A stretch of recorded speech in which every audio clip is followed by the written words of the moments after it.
But ladies and gentlemen, in case you're wondering what we're all about, I'm going to introduce a lady who's been one of the chief organisers of this, because there's no way I'm taking the blame.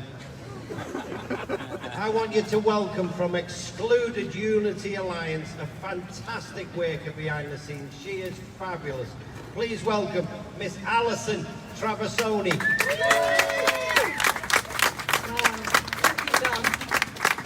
Good afternoon.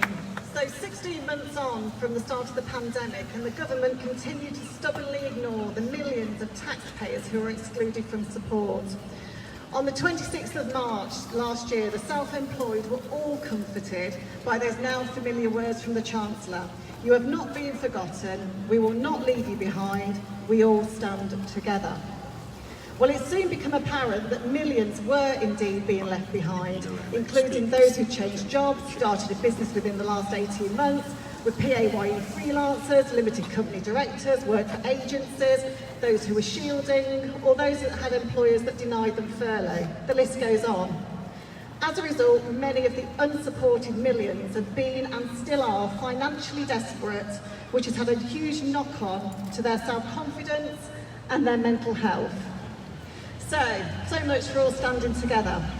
We've all been very much in the same storm, we've definitely not been in the same boat.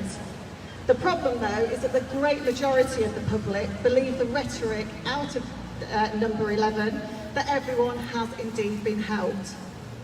It also didn't help in June when the cracks in the support schemes were well publicised and shouted about, and conveniently the Chancellor changed his narrative to "We have not been able to help every single person in the way they would have liked."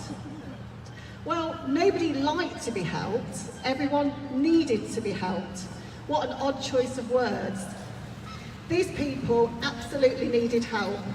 Patently, had the Chancellor said they needed help, he would have then been destroying Brand Rishi by turning his back on them. So I think it was a very deliberate choice of words. And even Boris has been taken in by the narrative, and he needs re-educating too. He's been questioned umpteen times, and he said with authority when challenged by Martin Day, MP, earlier this year, would he ever do anything about the 3 million excluded? He responded with, "Mr. Speaker, they have not been excluded." Well, categorically, that is not true. It's a lie, and we wholeheartedly applaud the courageous act of Dawn Butler MP last month, as these lies do need to stop.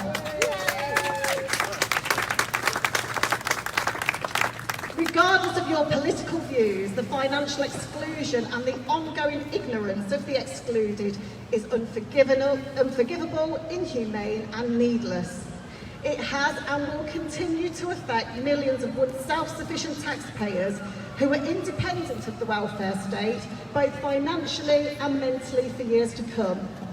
So this event today is about changing that narrative, re-educating the public that not everyone was helped in the way that they needed to be helped, and that this is an injustice on a national scale that the government needs to address.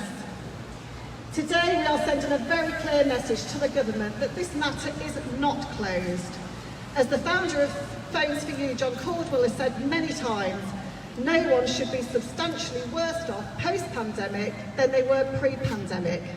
Millions of people are now massively worse off and have been punished for doing the right thing, which was staying home, stopping working and closing their businesses. They've now burnt through their savings, borrowed from family and friends, and are now saddled with debt. It really is time to make a stand against this injustice. This government needs to be held to account for the suffering caused by being excluded. And let's for a moment just pause and think about what happens when the next pandemic hits, as it surely will. Will HMRC still be enabled to differentiate between investment dividends from company dividends? Will PAYE freelancers, despite having full tax records, be neither treated as employed or self-employed and fall through the gaps again? We absolutely need to ensure that when taxpayers in their hour of need, through no fault of their own, need support, that the Treasury purse that they have paid into will surely be there for them. That is absolutely the duty of any responsible government. Well said.